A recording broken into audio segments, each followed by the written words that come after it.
There it goes. It took a minute for that video to pop on. I don't know why it does that. Every morning, like when I start my live feed, it just kind of glitches real quick for the first 5 seconds. All right, good morning, everybody.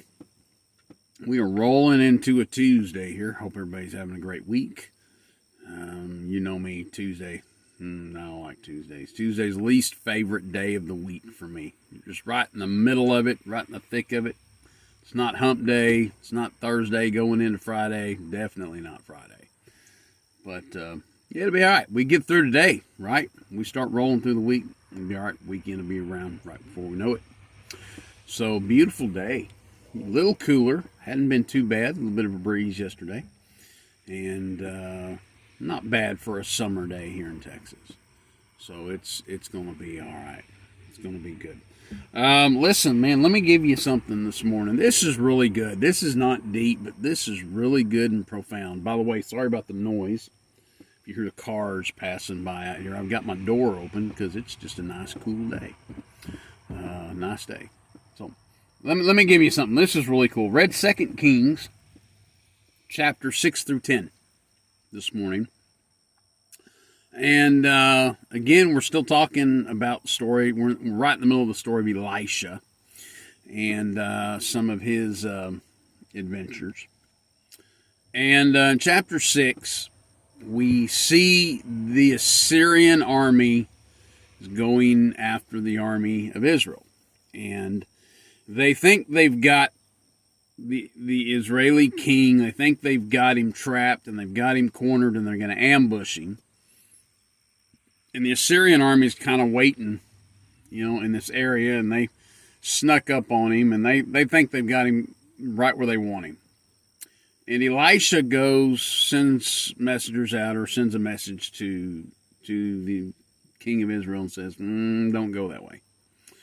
Don't go down that road, because if you go down that road, the Assyrians are there, and they're going to defeat you, and they're going to kill you, and it's not going to be good, right? And so the Assyrian army is sitting there hanging out, and they're thinking, where is the king? Where's the king of Israel? He should be here by now. He's not here. He hasn't fallen into our trap. What happened? And so the king of Assyria goes to his servants and his counselors. Says, what happened? Why did this plan not work?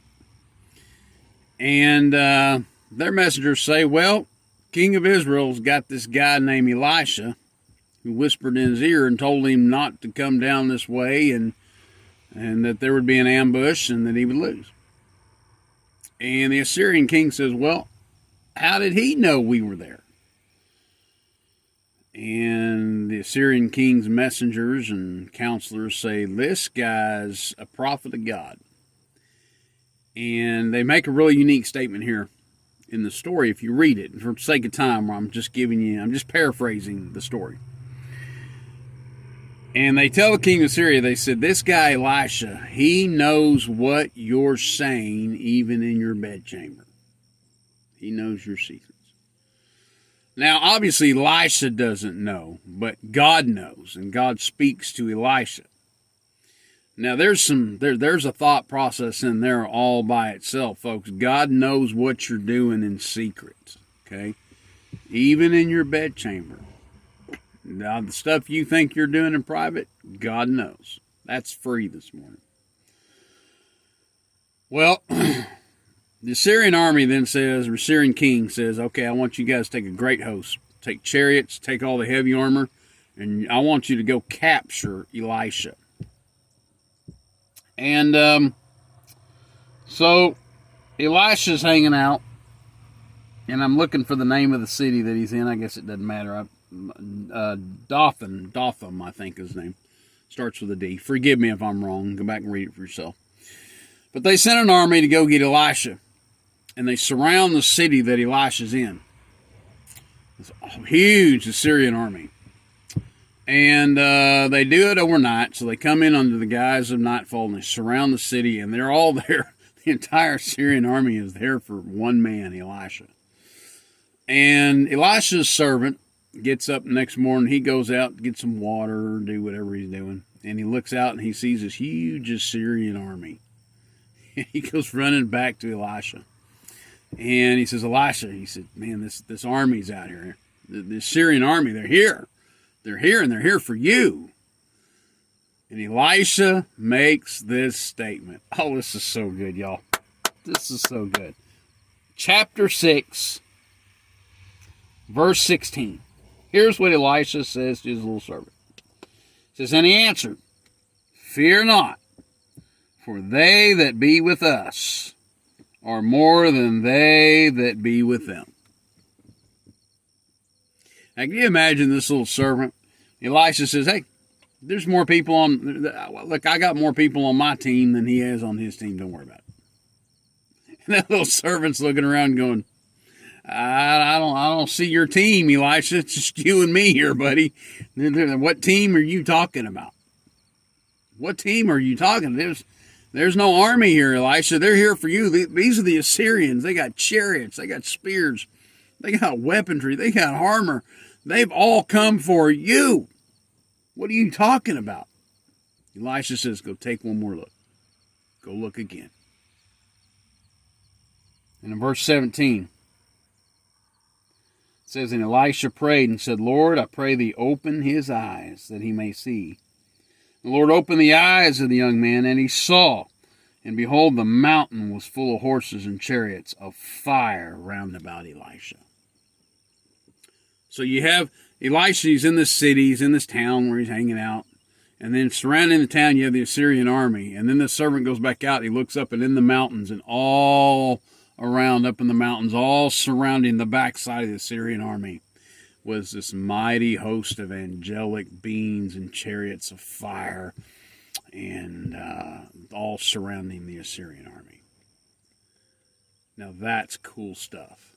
Elisha wasn't afraid of the Assyrian army, as mighty and as powerful as it was, because he knew this. He knew that God and his mighty host of angelic beings were there with him and fighting for him. And let me tell you something. When Elisha said, hey, there's more with us, there's a greater power with us than that is with them, don't worry about it. Let me tell you something. The Bible says, greater is he that is in me than he that is in this world. My God's bigger than anything that can come up against me in this world. He is. He's big, man. He's a big God. He's a mighty God. He's an awesome God. And so I'm telling you today, whatever battle you're facing today, listen, if you're a Christian, if you're saved today, you've got a bigger army than anything you're going up against. Don't worry. Look, just take it head on. Seize the day, as they say. It's going to be okay, man. God's got this. God's got an army that's greater than anything you'll ever encounter, okay? The key is, here's the key. Elisha's servant just needed to open his eyes. What does that mean, open his eyes? He needed to open his eyes with faith. You need to have a little faith, right? You need to have faith and know that God's got things under control. He's got this. It's going to be okay. So let us today have faith to see, and to see spiritually, to see in our hearts, to have discernment and understand that God's bigger than anything we're facing today. Any battle, any challenge, anything that comes up against you, God's got this. It's going to be good. It's going to be okay. Hey, our battle, hey, my team's bigger than this team out here in the world. But anything I'm going to face, God's on my side. I'm on God's team. Whose team are you on today? Huh? Hey, I'm Marc Smith, Co-Pastor Ambassador Baptist Church. We're located 2200 Ensign Road, Ennis, Texas. We'd love to see you, meet with you, visit with you, get to know you.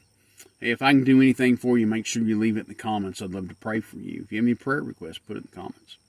I'd love to pray for you. Love to get to know you. Love to send somebody from the church to come visit with you, talk to you about the church. Whatever we can do. Love to do it for you if I can. If I can, okay? Till then, guys, see you tomorrow morning. Right here, 7:20, gleanings from this morning's reading. Everybody have a great Tuesday. It's Tuesday. It'll be all right, though. We'll get through it. Today's Tuesday. Have a great day. Love you in Jesus.